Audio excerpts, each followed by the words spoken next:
কোরআনে কোনটা হালাল কোনটা হারাম, কোনটা জায়েজ কোনটা না জায়েজ, এটা তো সব সময়ই দরকার। এরকম 500 আয়াত আছে হুকুমের আয়াত, কিছু আয়াত আছে তাওহীদ, রিসালাত, আখিরাত, আবার কিছু আয়াত আছে বিভিন্ন নবীদের কাহিনী, বিভিন্ন নবীদের দাওয়াতের পন্থা, দাওয়াত দিতে গিয়ে যেই জেল জুলুমের শিকার হয়েছেন, জালিমদের পরিণতি কি হয়েছিল সেই বিষয়ে আল্লাহ তাআলা আলোচনা করেছেন।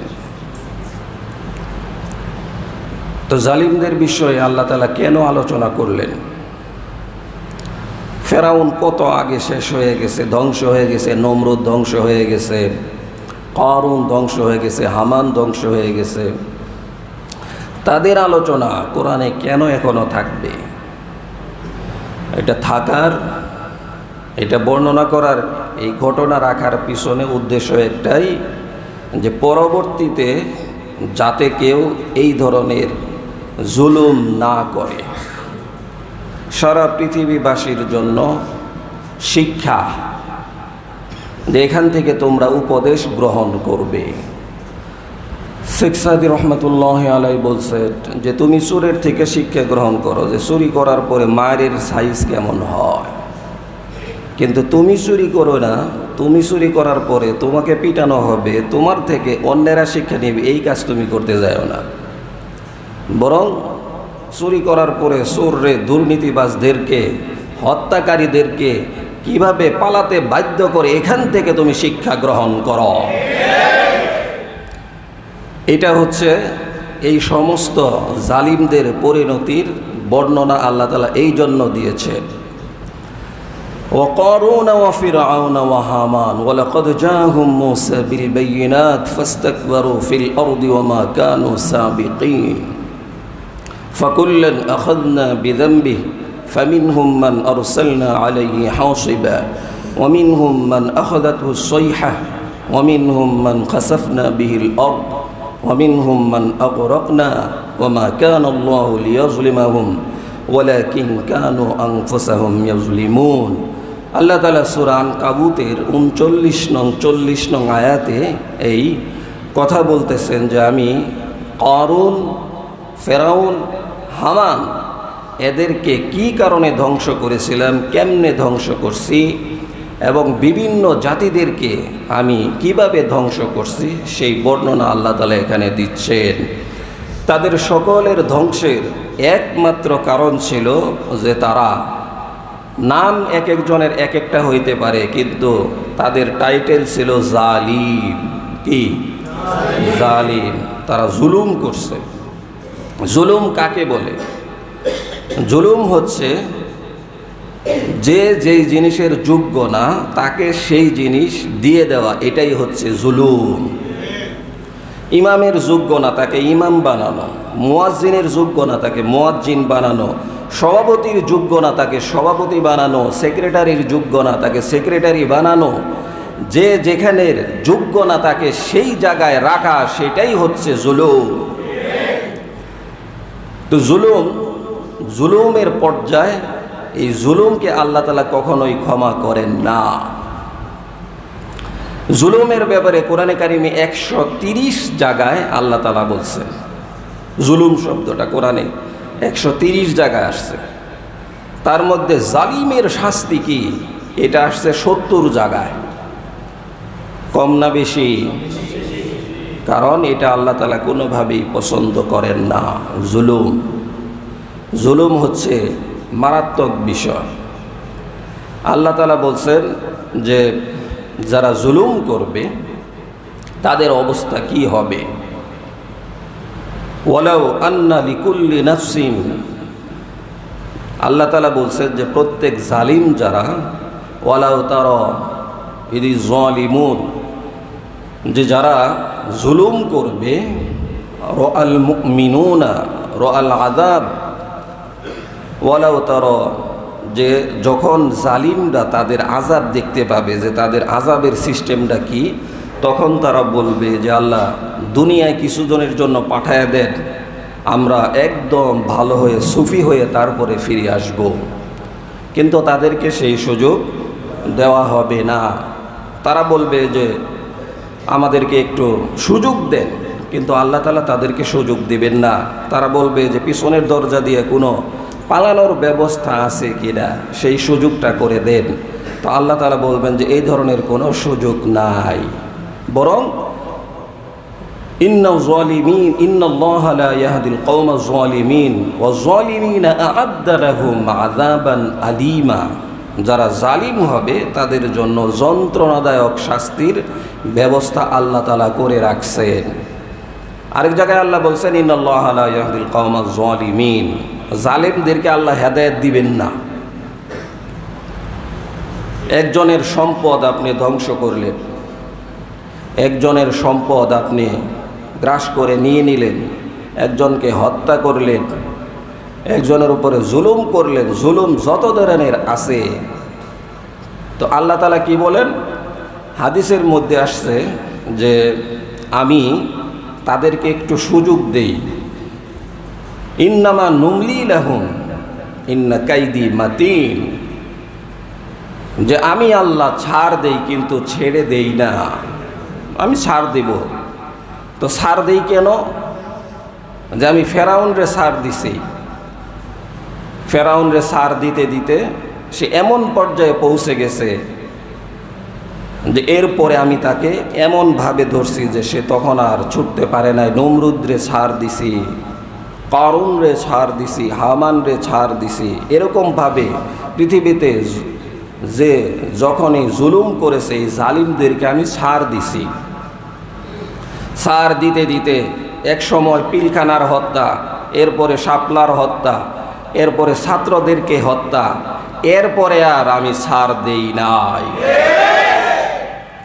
এটা আল্লাহ তাআলার সিস্টেম, যে আমি প্রথমে ছাড় দিব যে তুমি তোমার জুলুম বাড়াইতে থাকো, আমার রহমত, আমি রহিম, আমি রহমান, আমার এত সহজেই রাগ উঠে না। তুমি তোমার জুলুম বাড়াইতে থাকো, জুলুম যখন সীমা অতিক্রম করবে তখন আমি আল্লাহ আর কাউকে ছাড় দিব না। তো এভাবে আল্লাহ তাআলা ধরছেন সবাইকে। তো আল্লাহ তাআলা বলছেন ওয়া কারুন ওয়া ফিরআউন ওয়া হামান ওয়ালাকাদ জাআহুম মূসা বিল বায়িনাত। মূসা আলাইহিস সালাম তাদের কাছে স্পষ্ট দলিল নিয়ে আসছেন। ফাস্তাকবারু ফিল আরদ, তারা জমিনে অহংকার করলো। ওয়া মা কানু সাবিকিন, আর তারা সীমা লঙ্ঘন করলো, অহংকার করলো। এবার আমি তাদেরকে ধরলাম। ফাকুল্লান আখাযনা বিযামবিহি, এদের প্রত্যেককেই আমি শাস্তির সম্মুখীন করেছি। পৃথিবীতে এমন কোনো জালিম নাই যাদেরকে আল্লাহ তাআলা শাস্তির সম্মুখীন করেন নাই। সকলকেই আল্লাহ তাআলা শাস্তির সম্মুখীন করছেন। এটা তো হলো দুনিয়ার শাস্তি, আখিরাতের শাস্তি তো আছেই। ফাকুল্লান আখাযনা বিযামবিহি ফামিনহুম মান আরসালনা আলাইহি হাসিবা, আমি তাদের কারো উপরে ঝড়ো হাওয়া চালু করলাম, অর্থাৎ ঝড় দিয়ে আকাশ থেকে পাথর বর্ষণ করে ঝড়ের মাধ্যমে তাদেরকে ধ্বংস করে দিয়েছি। ফাকুল্লান আখাযনা বিযামবিহি ফামিনহুম মান আরসালনা আলাইহি হাসিবা ওয়া মিনহুম মান আখাযাতহু সাইহা, এবং কাউকে আমি বিকট আওয়াজের মাধ্যমে ধ্বংস করে দিয়েছি। ওয়া মিনহুম মান আখাযাতহু সাইহা ওয়া মিনহুম মান আগরাকনা ফিল আরদ, আবার কাউকে আমি জমিনের ভিতরে ধসিয়ে দিয়েছি, আবার কাউকে আমি সমুদ্রে চুবাইয়া তারপরে হত্যা করেছি, শেষ করে দিয়েছি। ওয়া মা কানাল্লাহু লিয়াযলিমাহুম, আল্লাহ তাআলা কারো উপরে জুলুম করেন না। ওয়ালাকিন কানু আনফুসাহুম ইয়াজলিমুন, বরং তারা নিজেরাই নিজেদের উপরে জুলুম করেছে। জুলুম কাকে বলে? তো একটা তো বললাম, এরপরে হচ্ছে যে জুলুমের সর্বোচ্চ পর্যায় হচ্ছে হত্যা। কাউকে হত্যা করা, এটা হচ্ছে সবচেয়ে বড় জুলুম। একটা মানুষ, সেই মানুষকে হত্যা করে ফেলা। আল্লাহ তাআলা হাদিসে কুদসিতে বলছেন, রাসূল সাল্লাল্লাহু আলাইহি ওয়াসাল্লাম বলেন যে আমি আমার উপরে জুলুমকে হারাম করছি, তোমাদের উপরে আমি জুলুমকে হারাম করে দিয়েছি, এবং একজন আরেকজনের উপরে তোমরা জুলুম করতে পারবে না। জুলুমের সর্বোচ্চ পর্যায়ে হচ্ছে হত্যা করা। মিন আজলি যালিকা কাতাবনা আলা বানি ইসরাঈল আন্নাহু মান কাতালা নাফসান বিগাইরি নাফসিন আও ফাসাদিন ফিল আরদি ফাকান্নামা কাতালান নাস জামিআ ওয়া মান আহইয়াহা ফাকান্নামা আহইয়ান নাস জামিআ। যে ব্যক্তি অন্যায়ভাবে একটা মানুষকে হত্যা করলো সে যেন সারা পৃথিবীর সমস্ত মানুষকে হত্যা করে ফেললো। যে ব্যক্তি একটা মানুষকে বাঁচিয়ে দিল সে যেন সারা পৃথিবীর সমস্ত মানুষকে বাঁচিয়ে দিল। রাসূল সাল্লাল্লাহু আলাইহি ওয়াসাল্লাম বলছেন যে একটা মানুষের বিরুদ্ধে সারা পৃথিবীর মানুষ লাগছে। সারা পৃথিবীর সমস্ত মানুষ, বাংলাদেশি, ভারতী, পাকিস্তানি, আমেরিকা, লন্ডন, সারা পৃথিবীর মানুষ একটা মানুষের বিরুদ্ধে লাগছে। বিরুদ্ধে লাগার পরে তাকে হত্যা করছে অন্যায়ভাবে। তাহলে সারা পৃথিবীর মানুষ একটা মানুষকে হত্যা করছে। একটা মানুষকে হত্যা করার পরে তাহলে মানুষ যেহেতু এত বেশি, সারা পৃথিবীর মানুষ, আল্লাহ কি করবেন?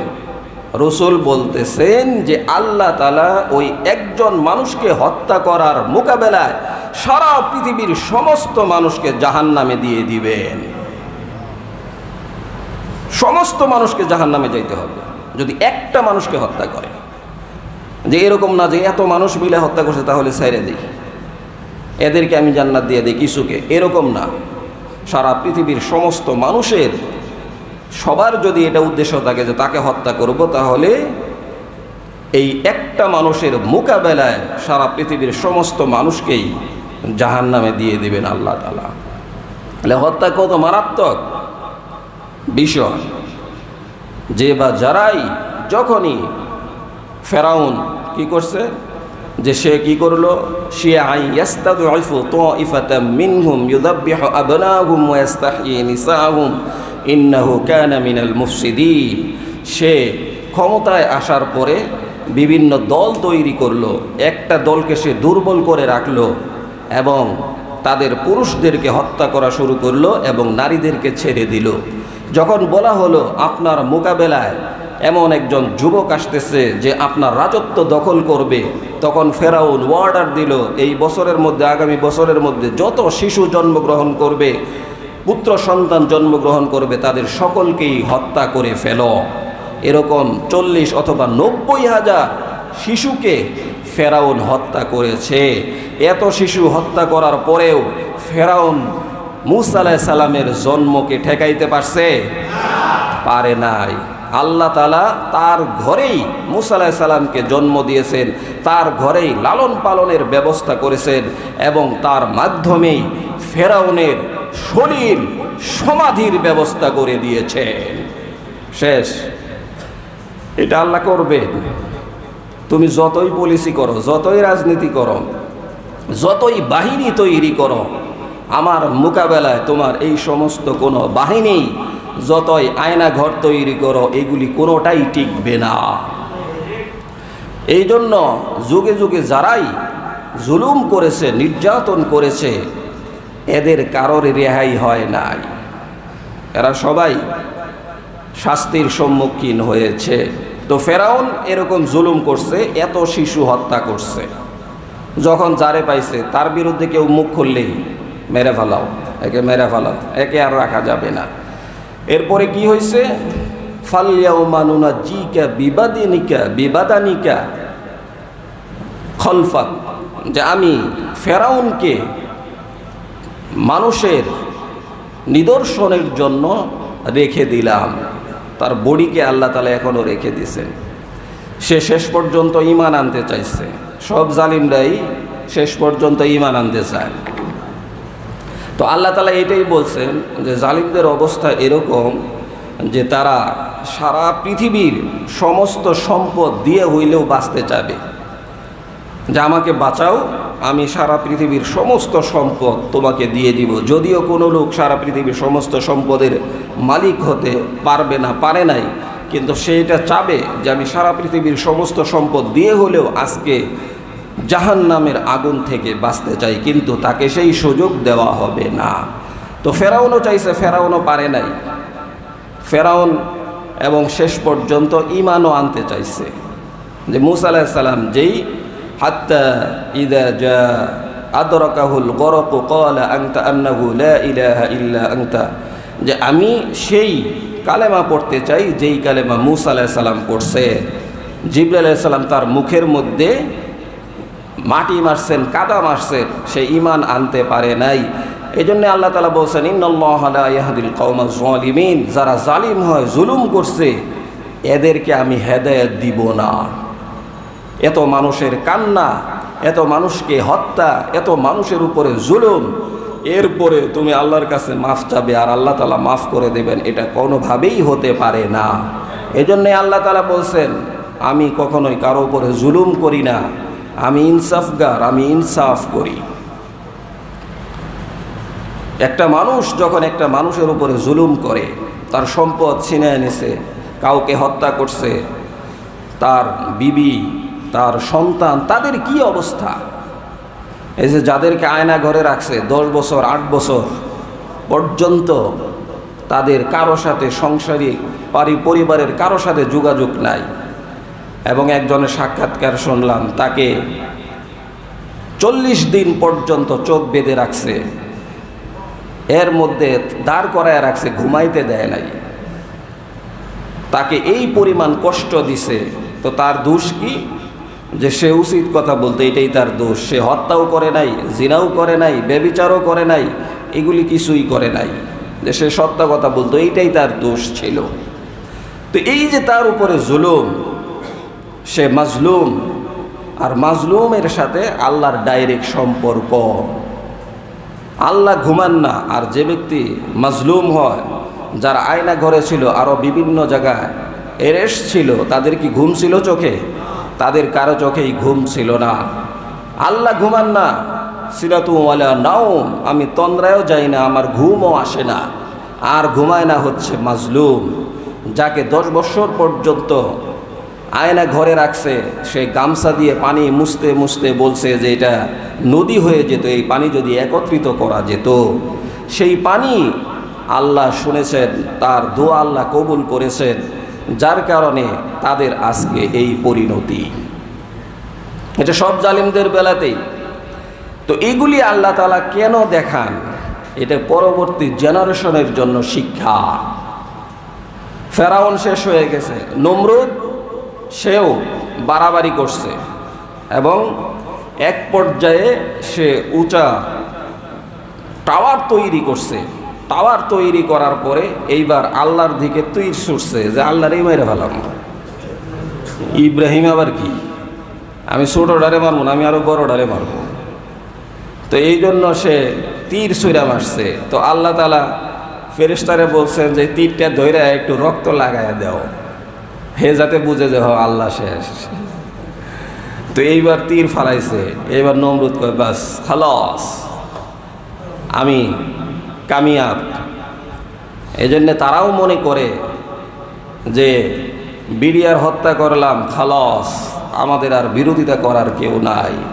হুজুররা নাস্তিকদের বিরুদ্ধে শাপলা চত্বরে একত্রিত হয়েছিল, শত শত হাফেজ আলেমদেরকে, ইয়াতিমদেরকে রাত্রের আধারে হত্যা করে ফেলে মনে করেছে আমরা বেঁচে গিয়েছি, এটা আর কোনো দিন উদ্ভাসিত হবে না, এই গোপন আর কখনোই প্রকাশ পাবে না।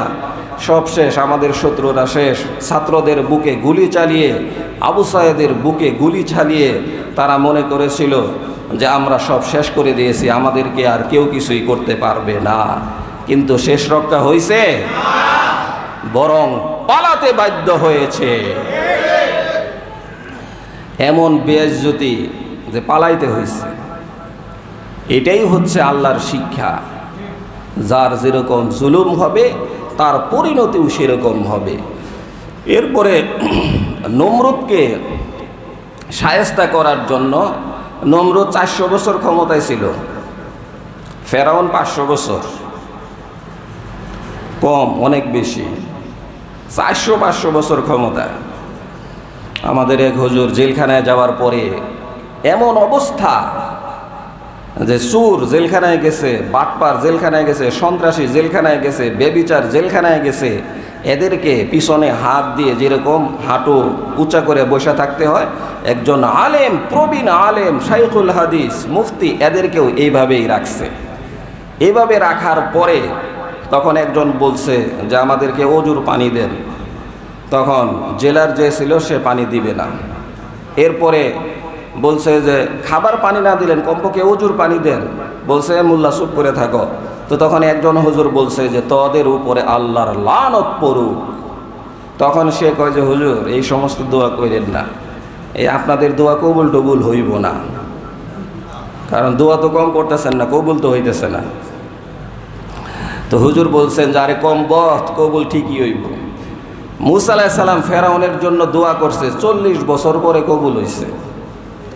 নমরুদের জন্য ইব্রাহিম দোয়া করছে, কয়েকশো বছর পরে কবুল হইছে। দোয়া মিস যাবে না, দোয়া কবুল হবেই, জালিমের পতন হবেই। কিন্তু যার উপরে জুলুম করেছে সে দেখতেও পারে, নাও দেখতে পারে। তো এই জন্য দোয়া কবুল হবে না এরকম না, দোয়া কবুল হবেই। তো আল্লাহ তাআলা এই জন্যই তো বলছেন যে আমি ছাড় দেই কিন্তু ছেড়ে দিব না, তাদেরকে ধরবই আমি।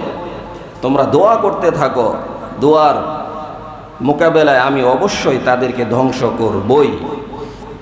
তো সে বলতেছিল যে তোমাদের দোয়া তো কবুল হয় না, তো দোয়া কবুল হয়েছে। তো এই জন্য আমরা তাড়াতাড়ি করলেও হবে না যে আজকে দোয়া করলাম কালকেই গেলে কবুল হয় না, তা না। কারণ মূসা আলাইহিস সালাম নবী ছিলেন, তার দোয়াই 40 বছর পরে কবুল হয়েছে। তো যারা জালিম হবে তাদেরকে ধ্বংস করবেন।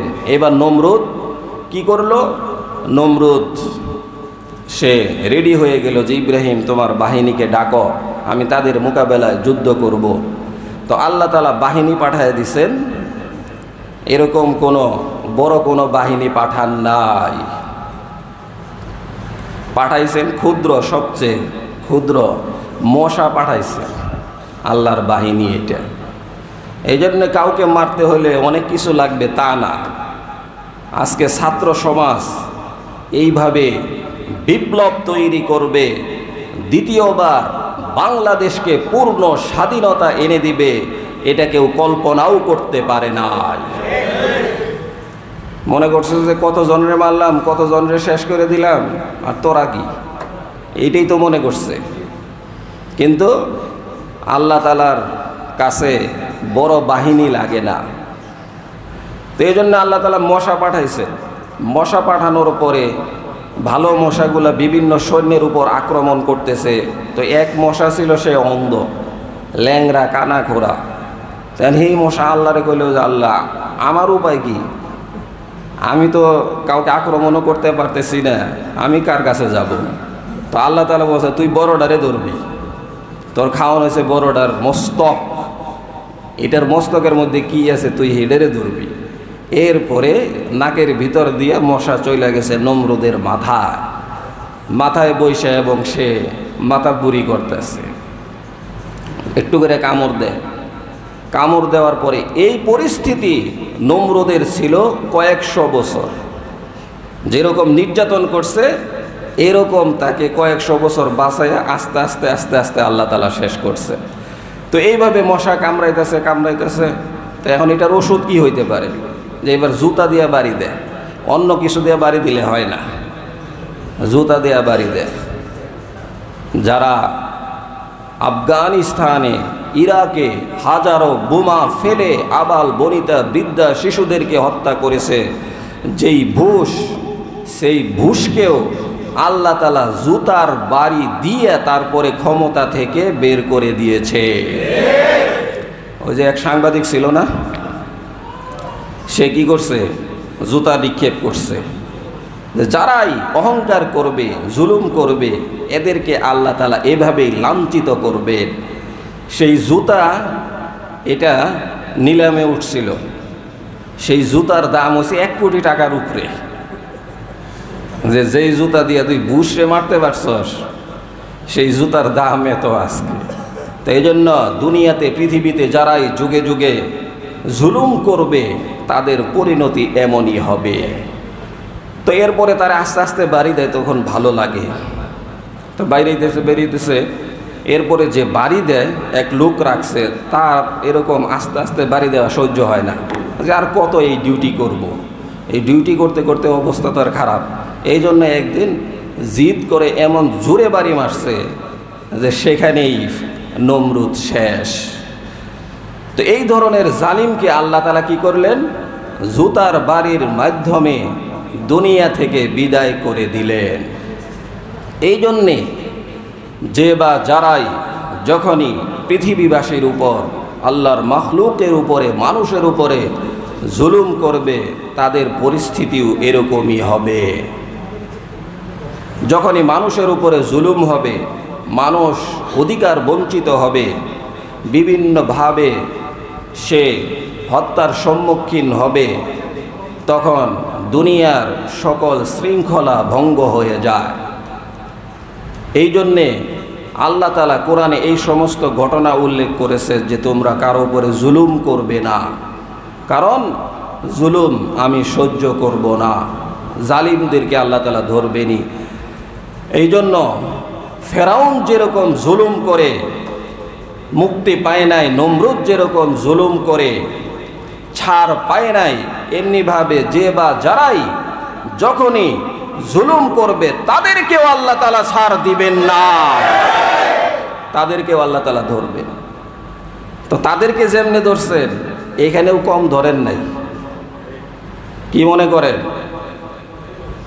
ইয়াজিদ সে 4 বছর 9 মাস ক্ষমতায় ছিল, জুলুমের স্টিম রোলার মানুষের উপরে চালানোর কারণে আজও পর্যন্ত তাকে সবাই ধিক্কার দেয় এবং কিয়ামত পর্যন্ত তাকে ধিক্কার দিবে।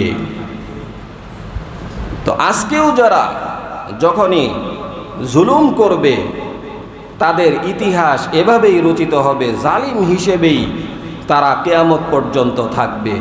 এই জন্য জুলুম করা যাবে না। কোরআনে কারিমে এই জন্যই আল্লাহ তাআলা এই সমস্ত ঘটনা বর্ণনা করেছেন। তার কারণ কি? তার কারণ হচ্ছে পরবর্তীদের জন্য শিক্ষা। ফেরাউন যা করছে তার পরিণতি কী হয়েছে? পরবর্তীদের জন্য শিক্ষা। নমরুদ যা করেছে তার পরিণতি কী হয়েছে? পরবর্তীদের জন্য শিক্ষা। বুশ কী করেছে তার পরিণতি কী হয়েছে? পরবর্তীদের জন্য শিক্ষা।